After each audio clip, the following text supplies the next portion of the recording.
ഡേയ് നാളെ എങ്ങനെ കല്യാണത്തിന് പോണ? നാളെ നിന്റെ കാറില്ലേ?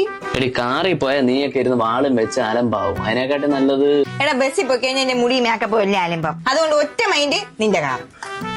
ഇപ്പോഴും സമയത്തിനെത്തില്ല. എടി ക്രാവി നടക്കാതിത്തി അങ്ങ് അറ്റം വരെ പോവാനുള്ളതാണ്. ഇവ എന്തൊരു പെറാൻ കിടക്കണ കല്യാണത്തിന് ഇനി പോണത്. ഫ്രണ്ടിൽ ആര് കാരണം സീറ്റ് ബെൽറ്റ് ഇട്ടോണ്ടിരിക്കാനുള്ളേ? ഞാൻ ഫ്രണ്ടിൽ. നീ ബാഗിൽ ഞാൻ ഫ്രണ്ടിൽ ഇനി കേറ് കേറി കോപ്പേ. അണ്ടങ്കൊക്കെ കൊണ്ടക്കരി അണ്ടെങ്കൊക്കെ കൊണ്ടക്കാരിയൊന്നും ഇവിടെ പറ്റൂല. വൈ പഠിക്കാൻ പറ്റിയത് ഇച്ചി ഇച്ചി ഇച്ചി ഇച്ചി കൊടു പാട്ടിടും. ഓ ഞാൻ ഇവിടെ കമ്പാർട്ട്മെന്റ് കക്കൂസ് കിടത്തണ്ട. നിനക്ക് ഇച്ചി ഇച്ചി ഇച്ചി ഇട്ട് കളിക്കേ എന്നെ ഓ ഇച്ചി ഇച്ചിടാതെ ഞാൻ അവിടെ സീറ്റ് ബെൽറ്റ് ഇടൂല. നീ ഇവിടുന്ന് വണ്ടി എടുക്കൂല. പമ്പ് എടാ ഞാൻ പെട്രോൾ അടിച്ച് പെട്രോൾ അടിക്കാൻ എനിക്ക് എടുക്കാൻ 16 പമ്പി കയറി മുള്ളിയില്ല. ഇതിനു വേണ്ടി മൂത്രം നിനക്ക് ഇവിടെ കിടക്കണം. ഇതെന്തോന്ന് ഗിയർ ഇതെന്തോന്ന് ഹാൻഡ് ബ്രേക്ക് ഇതെന്തോന്ന് നിക്കറിന്റെ വള്ളി. വണ്ടിയൊക്കെ പറഞ്ഞു പി അടിച്ചിട്ട് പോ. വണ്ടി കയറിയ ഉണങ്ങൂലെന്ന് പറഞ്ഞവളാ.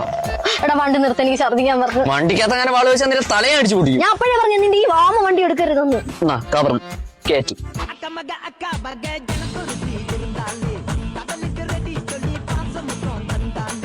എന്റെ മേക്കപ്പ് ലിപ്സ്റ്റിക് ഒക്കെ പോയാ എല്ലാം പോയി. മുടിയും കൊളമായി. ഞാൻ അപ്പോഴേ നിന്റെ അടുത്ത് പറഞ്ഞു നീ വൃത്തോടെ വണ്ടിയിൽ വലിയ വലിയ ആട്ടെ ബസ്സാ വല്ലതും പിടിച്ച് പോവാന്ന് പറഞ്ഞ കേൾക്കൂല. അവന്റെ കോറഞ്ഞു ഒന്നാലേ പറ്റുള്ളൂ.